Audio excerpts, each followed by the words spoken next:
everybody. It's Monday. I don't want to be at work. I don't think anybody does. And it's back to the wage slave. But this weekend, Sunday, first at 1 p.m., and it's up on my channel right now, I had a nice, long, hour-long talk with one Mr. Travis D. You know him on my Twitter. He follows me. He responds to me a lot. And we had been talking on Twitter about the absolutely atrocious command styles of both and tactics shown in The Last Jedi. And I was like, you know what? Let's do a live stream and let's have a discussion about this. And he was like, oh, yeah, I'm all up for it. And we had an hour-long look, and we pulled no punches on anybody, from Hux to Leia to Poe to Holdo.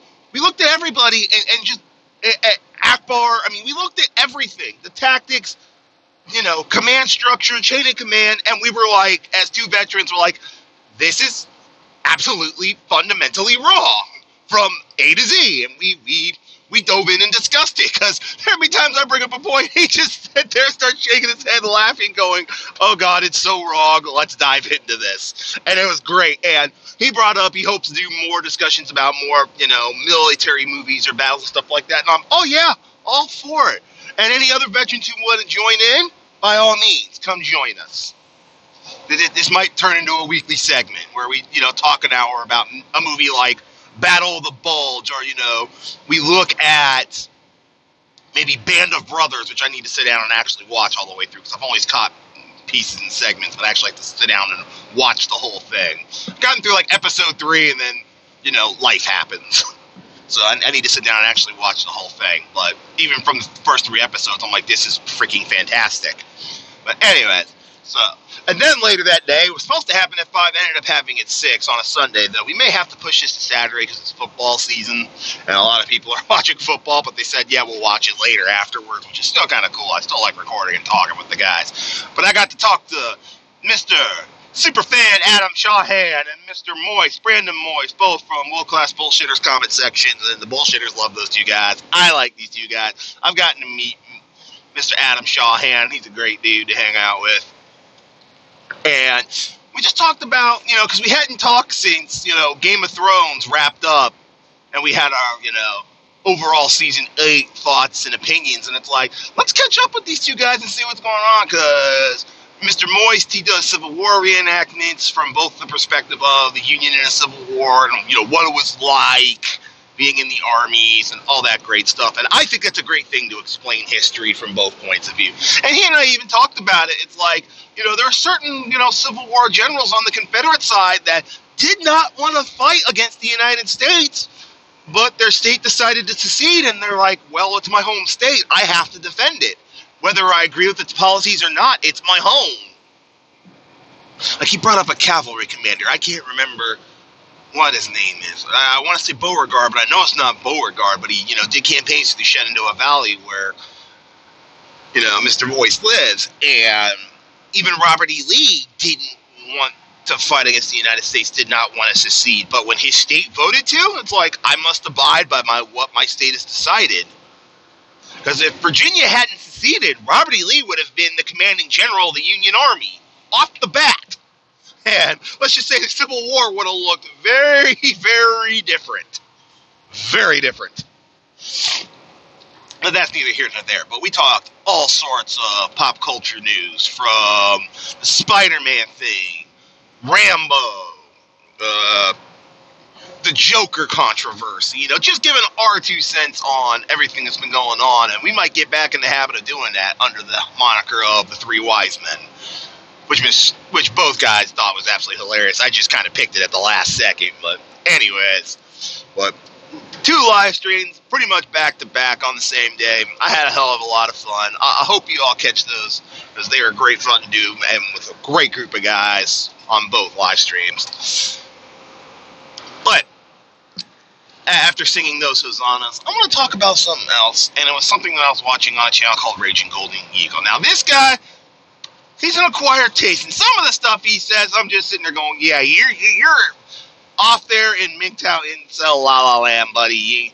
And then certain other things, I'm going, yeah, I really can't disagree with you on anime and certain other things. And he gets accused of woman bashing all the time, and he hates women. He's like, no, I just think your priorities are mixed up, and he enumerates this. And I'm sitting here going, you know, I can't exactly fault this line of thinking, because he made the assertion that women can have it all. It's just that feminists have got you doing it all backwards.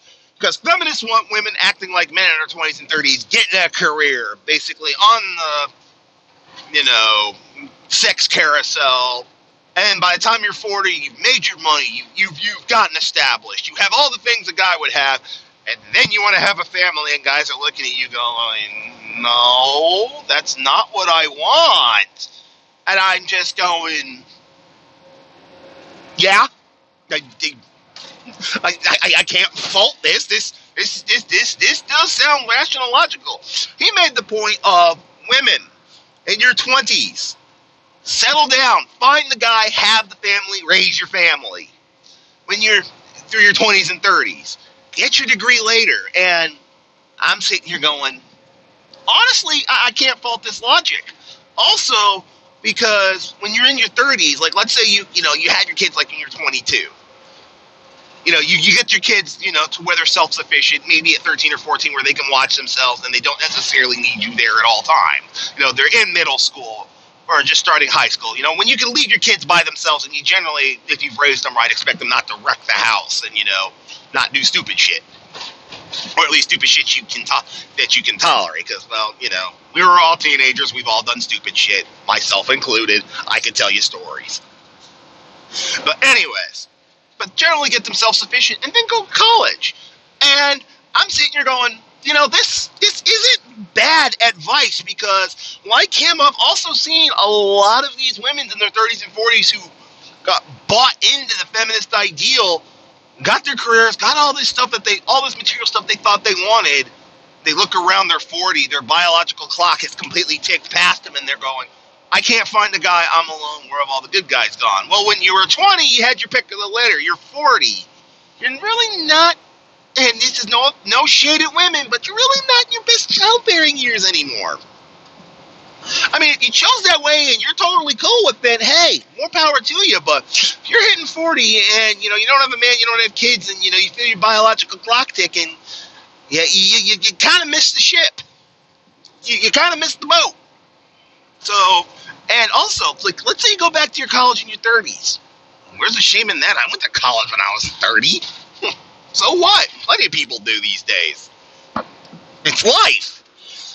But I also tend to think women would be more mature, but have a better handle on what they want to do after raising their kids, seeing their husbands work. And he also brought up the point of, once you've gotten your kids self-sufficient and then you get a job, you get a job to help you and the man you want to be with get your kids through college and then set up for retirement so you can retire earlier. And I'm like, that's logical. And let's be real. Men or women or anything in between, at 18 years old, we're fucking immature. We don't know what we want to do. We're still trying to figure that out. I mean, at least I had the freaking, idea of, well, I don't know what I do in college, but I don't want to stay here. Well, let's join the military and maybe I can figure it out while I'm in. Which was probably one of the smartest things I've ever did, though I went to college at, 26, 27, and didn't have a fucking clue what I wanted to do. And looking back on it now, what I should have done is gone to a goddamn trade school. I'd owe no money, and I'd be a journeyman with over a decade of experience by this point, and I'd probably make it high 5, low 6 figures as a journeyman electrician. But that's my fuck up. Oh well, you live and you learn.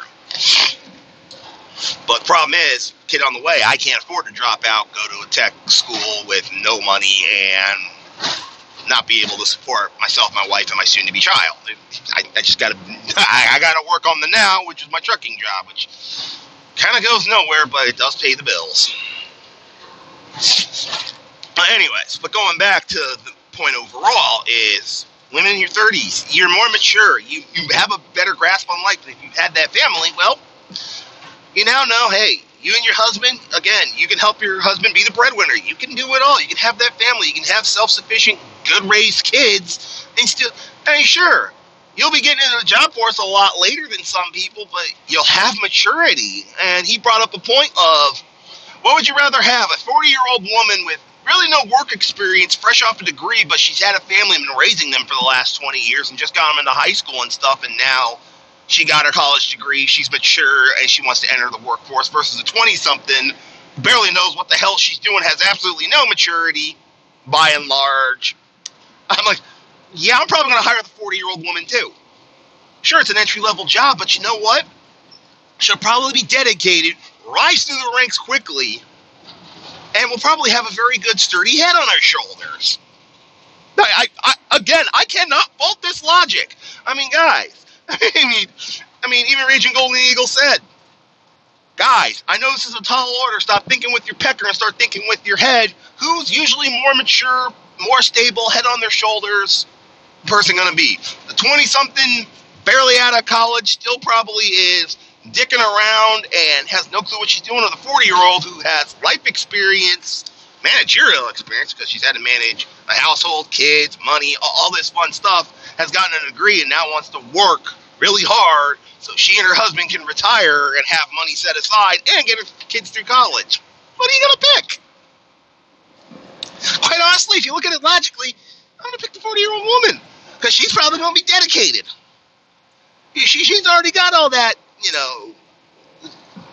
living la vida loca out of her system, and now she just wants to work, and save up that money, which is going to be beneficial to me as an employer and her as a worker. And more than likely, she probably won't stay in her position very long, and I'll probably promote her up because, again, she's more likely going to be a more mature woman with a good head on her shoulders. It's a win-win. So, yeah, I mean, I know this kind of sounds sexist, but I kind of agree with Rachel Golden Eagle women. Your best childbearing years ain't your 30s and your 40s, it's your 20s. That's your prime real estate time. To start a family, get it done, go to college later. No one's saying you have to stay a homemaker. Or you get your kids in, first grade and stuff like that, and you get them into copious extracurricular activities.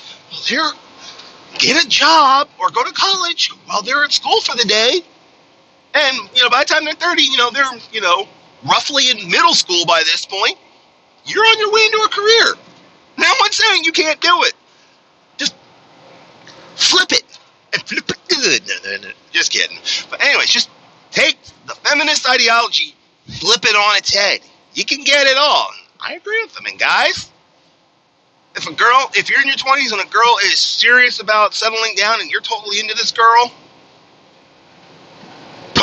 put the ring on that finger, hold on to her dearly, and make her happy. She'll make you happy, and make her your partner. That. If you find a woman who wants to start a family early, raise those kids up to a decent age, and then enter the workforce so you two can put your kids through college and then retire, you've met a girl who has her priorities straight, and you should hold on to her, not fuck around on her, not do stupid shit on her, but do the smart thing, and you'll have a partner for life. Women, be that woman. Guys will gravitate towards you. I promise you. You will find that guy you're looking for. But anyways, that's my video for the day, because that video I watched, though most times I don't agree with Raging Golden Eagle. Sometimes, certain guys like him or Yellow Flash will just say something that's totally thought-provoking, gets them metal gears in your head grinding and going, that's an interesting thought. But anyways, let me know in the comments below what you think about that, and I'll catch you next time.